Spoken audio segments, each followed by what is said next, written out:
Avant de commencer cette vidéo, abonne-toi à ma chaîne YouTube de manière à me soutenir dans la production de mes vidéos.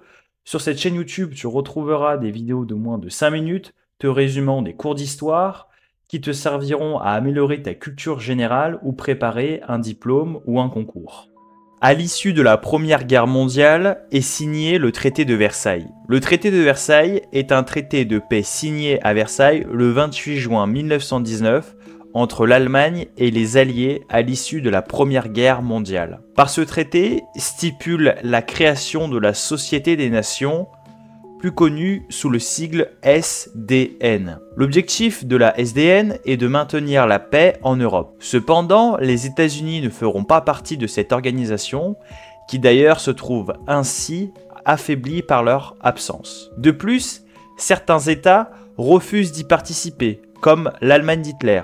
La SDN est inefficace en dépit d'une volonté de faire la paix, comme le montre la signature en 1928 du pacte Briand-Kellogg qui met la guerre hors la loi. Mais cela ne reflète pas la réalité. En outre, la crise économique des États-Unis en 1929 touche l'Europe dans les années 1930, notamment l'Allemagne, de façon extrêmement sévère. De ce fait, cet événement induit une situation de tension dans l'Occident. À la fin de la Première Guerre mondiale, la révolution bolchevique d'octobre 1917 provoque l'instauration d'un régime communiste en Russie qui a pour objectif de s'étendre au-delà de ses frontières. Ce nouveau régime menace les pays européens et cette révolution a des conséquences importantes. Par exemple, cette révolution induit aux dictatures fascistes, italiennes et nazies qui s'inscrivent contre le communiste pour éviter une contagion. Concernant la France, cette dernière adopte une attitude plus compliquée car le Parti communiste y est important. Mais elle reste une démocratie libérale qui ne basculera dans aucun extrême malgré des tensions politiques importantes. Il existera 3 régimes totalitaires dans cette période. Premièrement, l'Italie fasciste de Mussolini qui prendra le pouvoir en 1922, l'Allemagne d'Hitler qui accédera au pouvoir en 1923, et enfin l'Union soviétique de Staline, plus connue sous le nom de URSS, arrivée au pouvoir à la fin des années 1920. Cependant, qu'est-ce qu'un régime totalitaire ?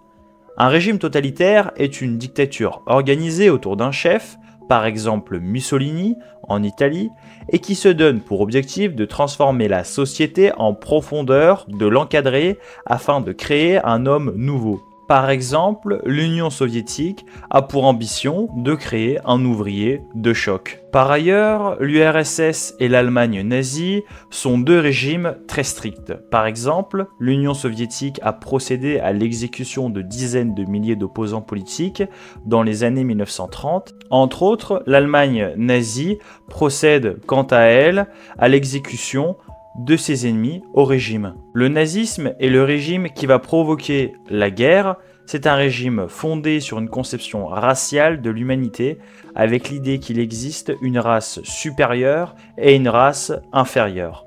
Ces races supérieures, les Aryens ou Germains, ont le devoir de conquérir les espaces qui sont occupés par les races dites inférieures, notamment les Slaves, les Juifs et les Tziganes, de manière à créer un espace vital. Les régimes démocratiques sont minoritaires dans l'Europe de l'entre-deux-guerres, alors que les régimes totalitaires sont majoritaires. Cependant, les régimes démocratiques ont résisté à la vague totalitaire. En effet, le Royaume-Uni est une île qui est donc protégée de la contagion et qui a une très solide tradition démocratique, le mettant à l'abri des tentations fascistes. Tandis que la France vit une crise politique en 1934 qui fait craindre un coup d'État fasciste. À cette occasion se crée le gouvernement du Front populaire qui avait pour objectif à la fois de lutter contre la crise économique, mais a également contribué à un certain nombre d'avancées sociales comme les congés payés.